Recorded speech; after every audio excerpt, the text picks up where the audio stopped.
Picture this. You're cruising down the highway, the hum of your electric car is barely audible, and you're feeling like you're saving the planet and your wallet. Then, you glance at your range meter 30 miles left. You pull up to the nearest charging station, and it's packed.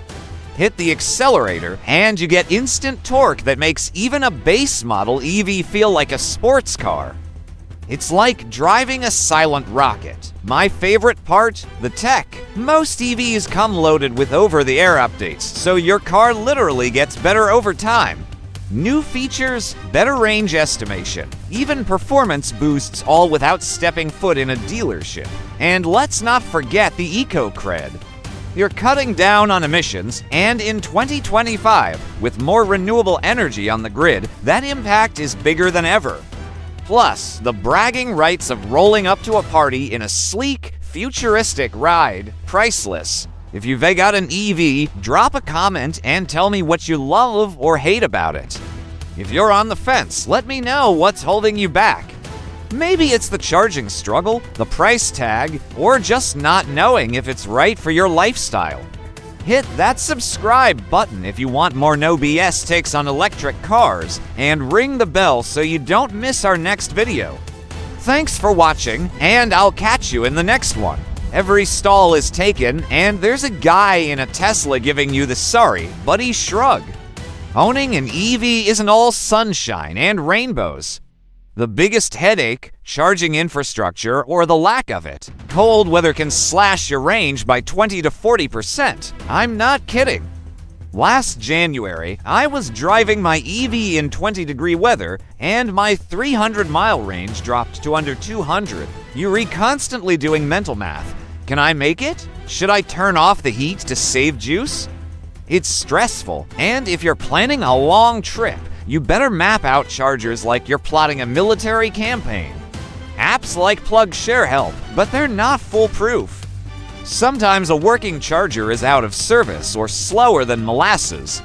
Sure, if you've got a garage and a home charger, you're golden. Plug in overnight and you're good to go. But if you live in an apartment or rely on public chargers, good luck. I've lost count of how many times I've rolled up to a charging station only to find half the stalls broken or a line of cars waiting. In 2025, the charging network is better than it was 5 years ago, but it's still a patchwork. Some areas have fast chargers everywhere, others feel like a desert. And don't even think about charging during peak hours unless you've got an hour to kill scrolling on your phone. You're stuck wondering if you'll make it to your next stop. Welcome to the real world of owning an electric car in 2025. I've been driving EVs for years, and trust me, it's not all glossy commercials and eco-friendly vibes. Today, I am spilling the tea on what nobody tells you about owning an electric car, warts and all. Stick around to find out if the EV life is really for you.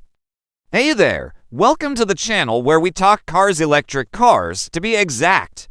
If you're EV curious, or maybe even ready to pull the trigger on one, this video is for you. I'm not here to sell you on EVs or scare you away. I am just laying out the unfiltered truth about what it's like to own one in 2025. We lines cover the awesome stuff like how much money you can save and why EVs feel like driving a spaceship. But we'll also dive into the not-so-fun parts, like charging nightmares and range anxiety in the dead of winter. Plus, iLines take you along on a real 300-mile road trip I did in my EV and share what went down. By the end, you'll know if an EV is worth your hard-earned cash. Let's get started.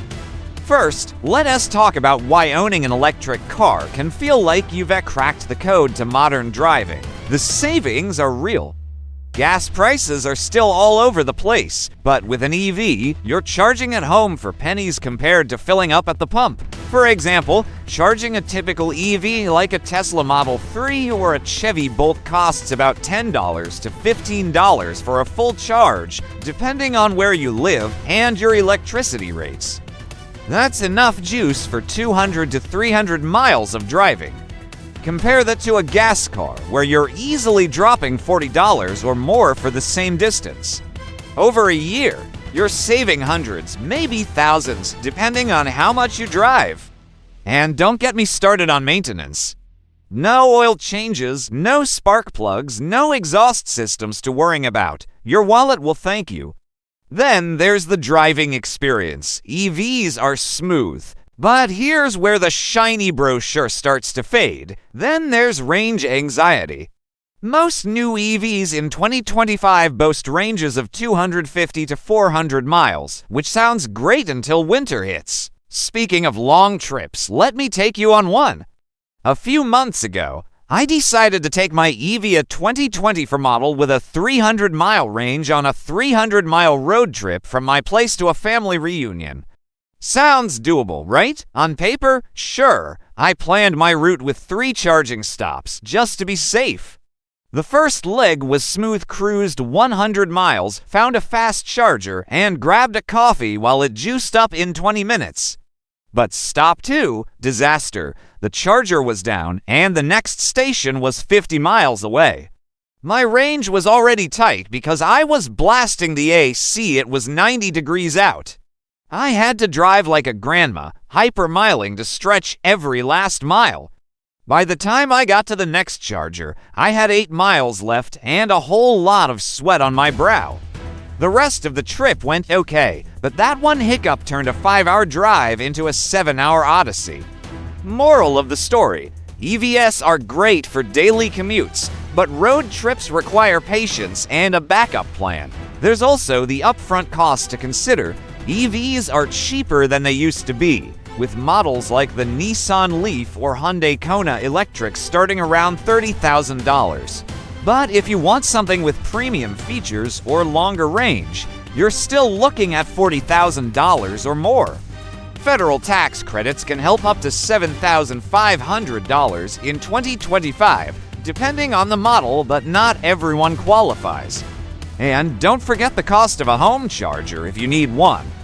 That's another $1,000 to $2,000 for equipment and installation. It's an investment, no question. So, is owning an electric car worth it in 2025? Here's my take.